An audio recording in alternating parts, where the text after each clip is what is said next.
What is going on, everybody? We are back with another reaction video. I hope you all are doing well today. Thank you so much for joining me. The love and support truly means a lot. And to all my new viewers stopping by today, welcome to the family. Welcome to the family. I hope you all enjoyed this video as much as I will. Today, I will be reacting to how the world's longest underwater tunnel was built. Let's jump right into this video. I'm not wasting no more time. Please feel free to like, comment, subscribe, and turn all post notifications on. Of course, if you enjoy this reaction video, I can't tell you what to do if you don't enjoy the video.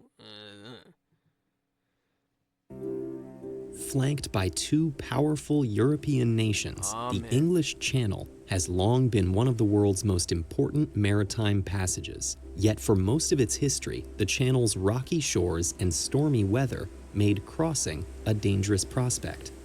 Engineers of the early 1800s proposed numerous plans for spanning the 33-kilometer gap.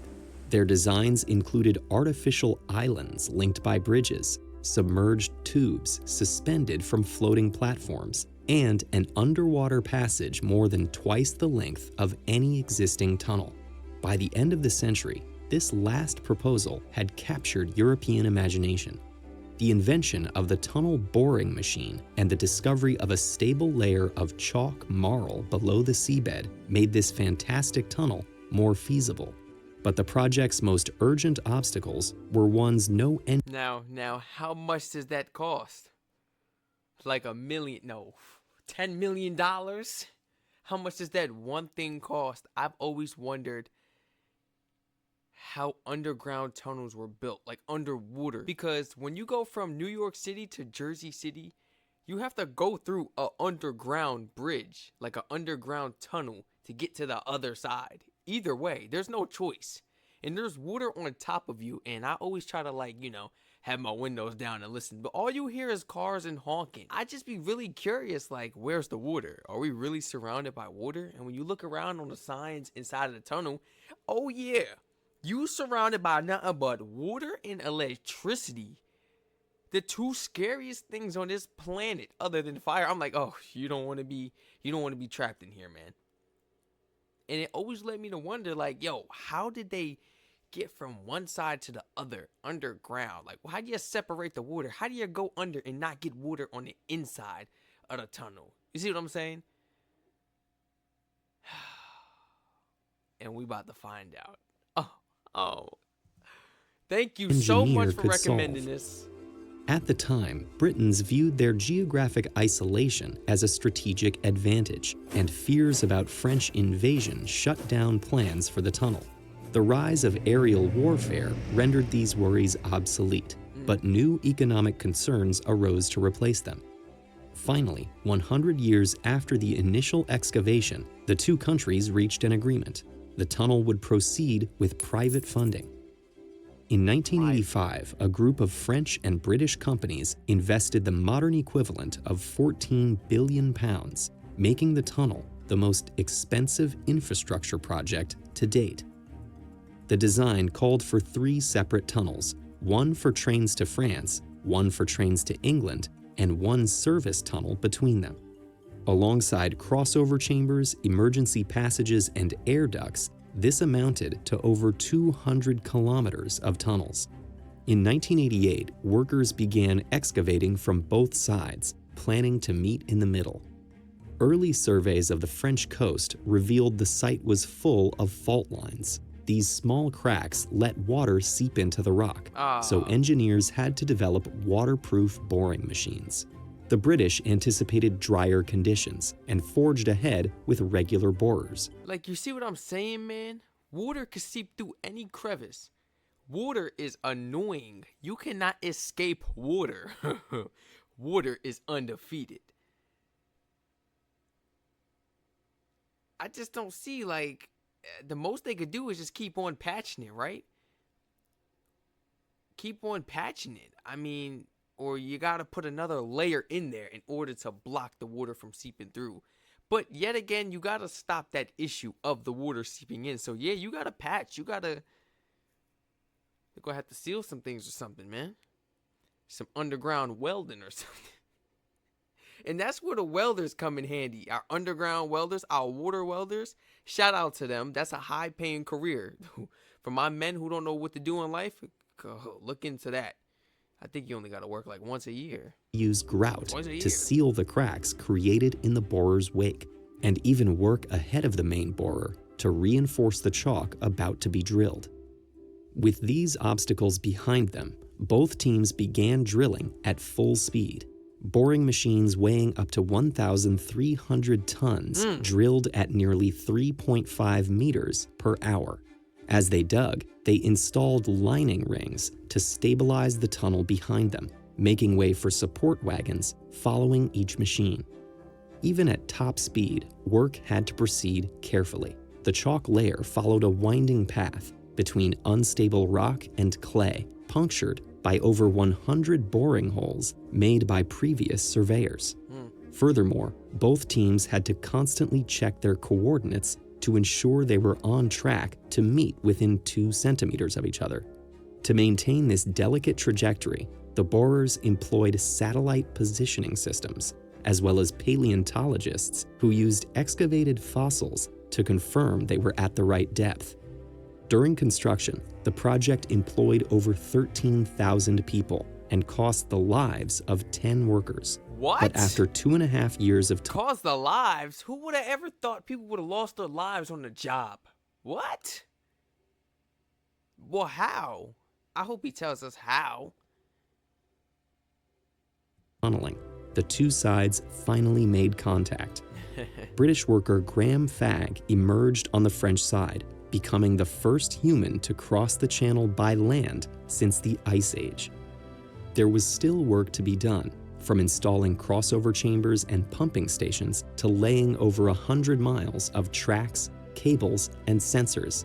But on May 6, 1994, an opening ceremony marked the tunnel's completion.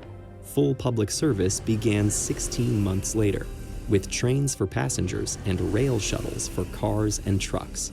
Today, the Beautiful. Channel Tunnel services over 20 million passengers a year, transporting riders across the channel in just 35 minutes. Unfortunately, not everyone has the privilege of making this trip legally. Thousands of refugees have tried to enter Britain through the tunnel in sometimes fatal attempts. These tragedies have transformed the tunnel's southern entrance into an ongoing site of conflict. Hopefully, the structure's history can serve as a reminder that humanity is at their best when breaking down barriers. Yeah, true. Yeah. But sometimes you need Fissures, barriers. leaks, and cracks were a major obstacle in the construction of the English Channel Tunnel. But what if there was a type of concrete that could heal itself? It's not science fiction. It's a mind-boggling material that could change the future of engineering. Learn more with this video.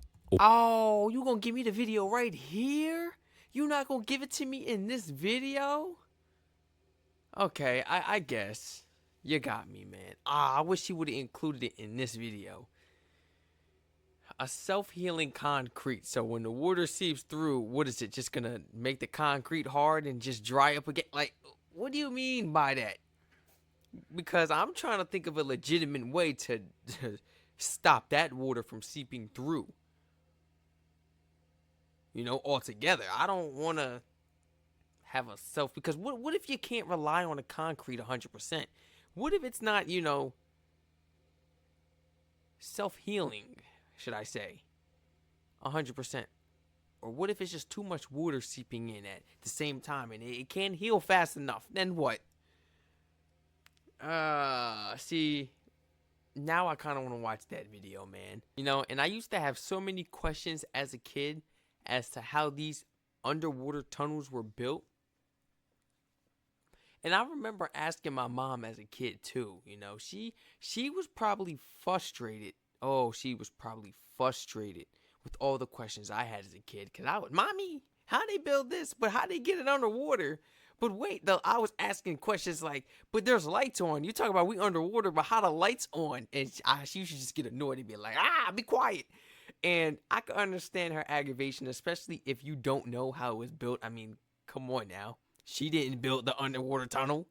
But She could have went on Google or something. But I mean, I guess she had a reason to be aggravated because I was asking a million questions while she was driving. It's not like we were stationary sitting down somewhere. But it always fascinated me because I'm like, okay, we are leaving New York City right now. Where in the world do you see water at? Where's the water? Jersey City's on the other side. We don't know how far away that is. We really don't know how far away Jersey City is from New York City because we take a underwater tunnel, so there's really no traffic in there. You know, it tends to flow most of the time. You know, you might catch traffic sometimes in that tunnel, but it tends to flow mostly because everybody trying to get out of there, man. Don't nobody want to be in traffic, underground tunnel. Especially, I'm over here hearing that, they had water seeping through. It's possible. It could still happen, and it has happened multiple times, and they've had to fix it. Under construction. Let me catch an under construction sign in one of them underwater tunnels. I'm gonna make a U-turn. And I'm also curious as to how did 10 people die while doing this job? How? How did 10 people die building the longest underwater tunnel? That doesn't make any sense. You wouldn't think that that job was that dangerous because it's really a machine doing the dangerous work. You're just coming in right after. It's already supported and everything, and then you'll walk in and you do what you need to do. So, I mean, like, how? Was the conditions that bad? How was it down there? Did these guys suffer while building the tunnel? Was it really hot? Claustrophobic? Can't be claustrophobic. I mean, the cars gotta go through there. Trains gotta go. The trains gotta go through here, man. Cars gotta go through these tunnels. Buses gotta go through these tunnels. Trucks, I know it's not claustrophobic. So it's just gotta be really hot in there, humid. Hours you put in daily towards working on this tunnel was probably a lot, especially with the conditions, because we don't know how the conditions were in there, man. I'm thinking about it as like a dark, hot, and humid place, but of course they had light in there, they had the sea, but you're underground. It's going to be really hot. The conditions are not going to be the same as if you were above ground. So, what else? All I could think of is, they got hurt down there with all the equipment maybe, or, all I could think of was they either died from the conditions of working on the job down there underground, or they passed away from not properly following the safety procedures towards using the equipment maybe. Like, those are the only two things I could really think of, but I can't think of any more reasons as to why we had 10 workers die on this job. Maybe they were older and, they just couldn't hang and it put a lot of stress on their hearts or something maybe. Maybe it caused a lot of the older guys to have heart attacks. Maybe it was a lot of stress on them and it caused them to just be really fatigued and just their bodies gave out. Heat strokes. Maybe if some people had asthma, this could spark an asthma attack like that. My uncle got asthma. Let me tell you something. It could be about 50 degrees outside and what happened? It's not even hot. What you mean? It's just that asthma could come anytime and you don't need to be out of breath to have asthma. Like, you don't need to be doing something active to have your asthma kick in. It could just kick in like when you're reading a book. So that's another thing you got to consider. There's a lot of things you got to consider throughout this process, man. But rest in peace to those 10 workers that lost their lives. Rest in peace, man. You guys let me know what you thought about this video down below in the comment section. Thank you so much for joining me today to watch this amazing video. Thank you so much to everybody that recommended this amazing video. Please feel free to like, comment, subscribe, and turn all post notifications on. Feel free to share this video and this channel to your friends and family members. Whoever you feel may be interested in joining us for these reactions. And please, guys, feel free to spam my comment section and use that suggestion link down below in my description if you would like to recommend some of these amazing videos for me, myself, to react to. Once again, I will catch you guys in the next reaction video. Stay safe.